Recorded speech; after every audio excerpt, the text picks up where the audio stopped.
Hi guys, welcome to this very special edition of Bridget's Kitchen, coming to you live from Sydney Harbour. It's such a beautiful day here on the harbour that I thought why not do a cooking class where we have this beautiful vista behind us, you know, amazing water, incredible sunny beautiful day. Apparently it's autumn in Sydney, but it really does still feel like we've got the most amazing summer happening. So I thought, let's do our cooking class out here, because the class that we're actually doing today is a very, and I call it the ultimate stir fry cooking class, because it's supposed to be the simplest stir fry you've possibly ever made. And if it is simple, there's no reason why I can't do it while floating here in the middle of Sydney Harbour. So I thought, let's just test the theory on how simple that ultimate stir fry is. Now, by the way, before I continue, let me just talk very briefly about why this particular recipe is going nuts. At the moment, my recipe, the ultimate stir fry, has had over 27,000 requests for the recipe online, and that's in less than a week. It's about 4 or 5 days. So this recipe is not only going completely viral, but people are really attaching themselves to it. Look, I don't know why these things go viral and why stuff happens like that, but all I know is this is a fabulous recipe. There is no added fat. There is no added sugar. There is no gluten. This is a completely natural, great recipe that's really good for your gut health. So if you are currently doing the FAT program, so P-H-A-T-T, FAT, you will be able to use this recipe within the FAT program, because all the ingredients that I'm using today are actually fat compatible. So very easy to do. I've already got my wok on here, as you can see. So I have what is known as a flat bottomed wok. Flat bottom means just that, it's flat, because normally traditional woks are actually circular. But because I'm using a cooktop here, a little induction cooktop, or you could use a ceramic cooktop, I need to have as much surface as possible touching the cooktop, so that's why I'm using a flat bottom wok. So that's the first thing you need to think about if you're doing a stir fry. Make sure that you've got the right implements. Now, I believe I bought this wok at IKEA, so it's not going to cost you a lot of money. You know, your wok is not an expensive bit of equipment to have in your kitchen, but oh so versatile. So I've got my wok on. I'm just beginning to heat that up just a little bit. And all I'm going to do is I'm going to add my ingredients into my wok. I'm going to stir fry them very quickly, and I'm going to literally have dinner made in 5 to 10 minutes maximum. So I'm just going to turn the wok up a little bit here, and a little bit more heat coming off it. Now, what the type of stir fry that we're doing today is I'm doing a cabbage and chicken stir fry. So the cabbage that I'm using is just your normal white cabbage. There's nothing different about the cabbage I'm using. And what I would like to do is to cut it or slice it as thinly as possible. So very much like if you were making a coleslaw, that's the sort of size that I'm after there. Now you can use red cabbage if you want to. You can, oh, my wok's really heating up, so I'm going to turn it down a little bit. You can also use Savoy or Chinese cabbage. But I actually find that white cabbage works extremely well. So I'm using just normal, plain, everyday old cabbage. And I'm slicing it nice and thinly, just like that. Now, as I said before, this recipe, I'm going to put, by the way, see that? That's going into the ocean. That's going to feed the fish. That's natural. Fish can have that. This is a completely fat-free recipe. And you're thinking, well, how do you cook the meat? You're doing chicken, right? So in my little container here, I have a pre-cooked chicken mince. Now, if you want the recipe to this ultimate stir fry, all you need to do is to put into the comments below, stir fry recipe, please. Is that right, Coco? Yep, she's giving me the thumbs up. Stir fry recipe, please, into the comments below, and we'll give you the recipe for this chicken mince that you see here, and also for my sticky sauce. Can you see that, Mace? That's Bridget's sticky sauce. That recipe there is fat program compatible. There's no fat, there is no gluten, there is no sugar, and it's the most gorgeous little sticky sauce. It's perfect for a stir fry. So I've got my cooked chicken mince. As I said, the recipe on how you do this chicken mince is in the recipe that we're going to send you. If you say stir fry recipe, please, we'll send it to you. I'm going to add my chicken mince into there. There it is, in the frying pan. I'm then going to add a little bit of tamari, just to give it a little bit of energy. Giving it a little bit of a quick toss. That's all I need to do. I'm going to turn up the heat here because remember with stir frying, the whole premise of stir frying is you do things at very hot temperatures. So I have turned the heat up just a little bit, so it's starting to fry. And now that my chicken's in there, remember my chicken is pre-cooked, so it only needs maybe a minute to preheat. That's all it needs. So I can then go ahead and add my next ingredient, which is my cabbage. I'm going to turn the temperature up even more so we can really get a good stir fry happening here. And all I'm going to do is just toss, I should show you guys, I'm just tossing my chicken with my cabbage. It's starting to fry. I'm not sure, can you hear that frying? I'm hoping you can hear that frying. I'm turning it right up. Total temperature, total heat. I'm going to add a little bit of Himalayan salt to it as well. As a little grind of black pepper. Really important. We want to make sure that everything tastes really, really good. And now that it's at this point, and this is only going to be, like, dinner will be ready in literally like a minute for you guys. So we do need to move fast. So now I've got my cabbage in there.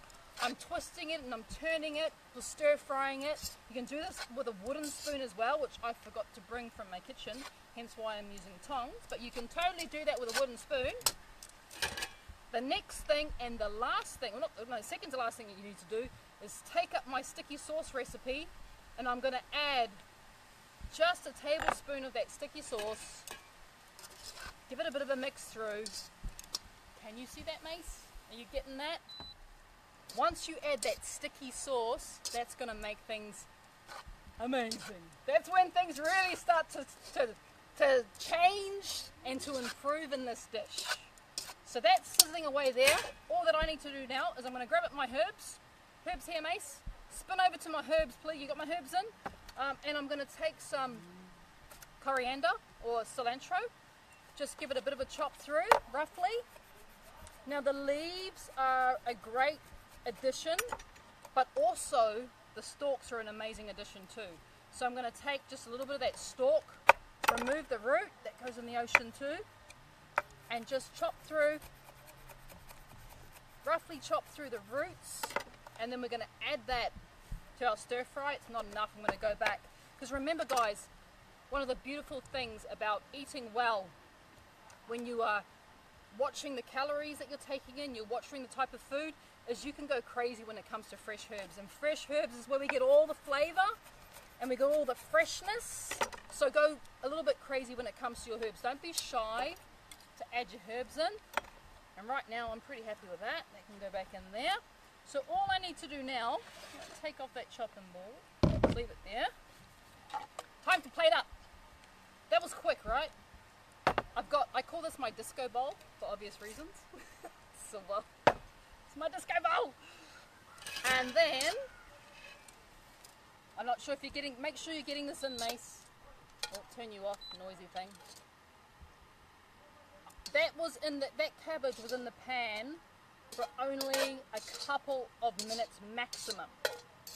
So all the flavors that we've got now in this dish has been developed over a couple of minutes. And then what you have there, grab a couple of chopsticks, and you have the most incredible dinner.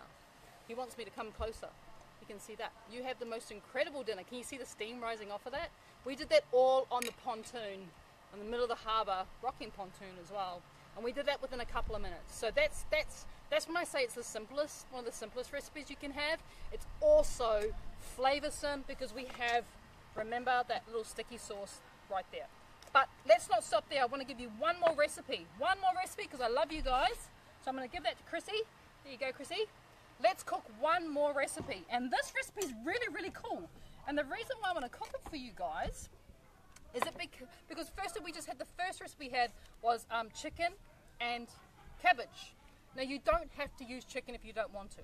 You could use beef. You could use fish. You could use tofu scramble. You could use anything you want. You don't have to be stuck on chicken. I've used chicken here. I've given you the recipes for the sticky sauce. No matter what sort of protein you have with this recipe that I just did, that sticky sauce is going to be your savior. So make sure that you get the recipe, which is stir fry recipe, please. Make sure you get it, and then we'll send it out to you. But the next one I want to do for you, just very, very quickly, because why not, is I'd like to show you guys a fantastic stir fry that involves zucchini. So zucchini, do we all know, hands up, who uses zucchini noodles or zoodles? Everyone in the background's going, yeah, hands up. We all know what zucchini noodles are. I'm going to teach you guys how to make zucchini fettuccine, which may sound a little bit weird, but basically what it is instead of making these into noodle form, we're going to create ribbons. And the way that we're doing that is my little speed peeler or Rex peeler here. You can buy them, I believe, at Kmart, and they're about $5. And this creates, let me show you, ribbons. Oh, and they're flying away in the wind.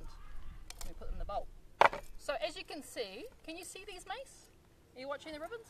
How easy is that to create ribbons from your zucchini? You can do it with any vegetable, but zucchini is really, really good to use because it actually doesn't require a lot of cooking. So I'm making my ribbons, and the other great thing about zucchini ribbons is that I'm not sure if you've ever had zucchini noodles and you've thought those were a little bit soggy, which is quite common. You won't get as much sog from your ribbons as you do from your noodles, which is really fabulous. So I'm making these little ribbons here. Same process in terms of what I'm doing with my wok. So I'm going to turn it on.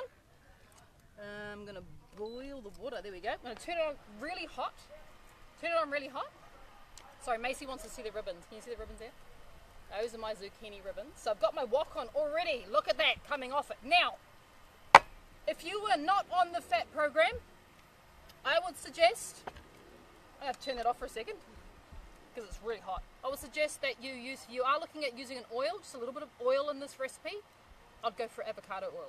The reason why I go for avocado oil above everything else is that avocado oil here from Grove, it's a high temperature cooking oil. So when I put it into a wok gets to a very high temperature. I won't lose the goodness of the avocado oil. If I was to use something like an olive oil in a really, really hot wok, what would then happen is the olive oil would go rancid and it'll be spoilt, and all those wonderful flavors and minerals and vitamins that are naturally there in our olive oil will be lost with that high temperature cooking. Whereas avocado oil is a high temperature cooking. It's made for it. So if you want to add a little bit of oil, you could add like a teaspoon of oil at this stage into your wok. Completely up to you, but make sure you add a high temperature cooking oil and you add one that's fully packed with nutrients. That's why I go for avocado oil. But today we are actually going to be, turn that back on again, we're actually going to be adding just a little bit of tamari. It's going to go in there, just like we did last time, just a little bit. Tablespoon of tamari. Once again, I'm going for my pre-cooked chicken. Is going in there. You could add beef, you could add fish, you could add tofu scrambled, anything you want, but we're using chicken today. There it is, just starting to steam away in there. The tamari is going to help to flavour it so nicely, and then all that is left for us to do is to add in our zucchini ribbons, and they don't need much. This is why I love this recipe. It's seconds. It literally seconds. Right, zucchini's in there. And now that the zucchini's in there, I'm going to take some of my fresh herbs. This time, I've got some mint here. So let's add a little bit of mint. Remember, herbs are the most wonderful thing that you can incorporate into your diet. Because, there's no calories and there's so much flavor. So I've got mint. I've also got some coriander. Going to chop it roughly through, just roughly. I'm going to add it into my zucchini noodles or my zucchini fettuccine.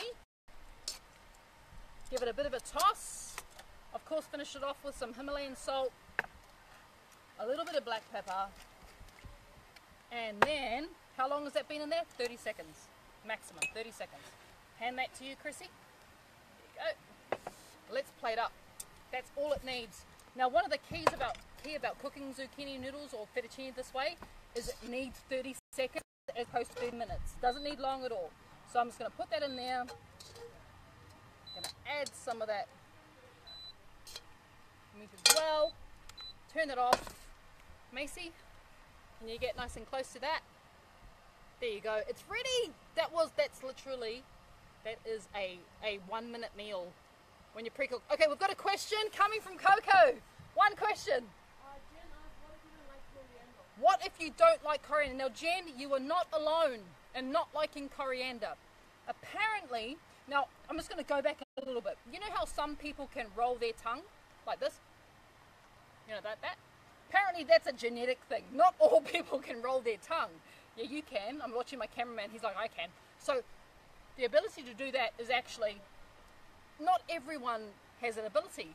And apparently the same exists for coriander. There is a certain section of the population that find coriander to be quite soapy flavour when they eat it. So there's nothing wrong with your taste buds. It's just that genetically you're not predisposed to coriander. That's okay, because you can replace coriander with mint. You can replace coriander with basil. You can replace coriander with parsley as well, chives, dill, any of those particular herbs. I would definitely go for a lighter, brighter herb like mint or basil, which is a really nice alternative. But don't think that there's something innately wrong if you don't like the taste of coriander. We can substitute it out nice and easy. So there you go, guys. Recipe number 2, which is our zucchini fettuccine. Recipe number 1. Chrissy, could you pass it over, please? Recipe number 1. Here we go. Yep. Which is the ultimate stir fry. Getting nice and close. I want to get nice and close to the ultimate stir fry. No, too far. There he is. Nice close down. That's how easy it is. Look at this, guys. We did this in the middle of this amazing harbour view. Macy, go that way, Mace. Show everyone what we're having to deal with today. It's terrible. Terribly good. But that is as easy as it is. I want to show you guys that because we're in the middle of the harbour and it's rocking, but I can still produce 2 dishes in under about 20 minutes, so it's pretty easy. So thank you for watching. Please make sure to leave a comment in below if you'd like the recipe for the ultimate stir fry. It does include my sticky sauce recipe, which is lovely as well. Thank you for joining us, and I hope to see you again really, really soon in Bridget's Kitchen. Thank you.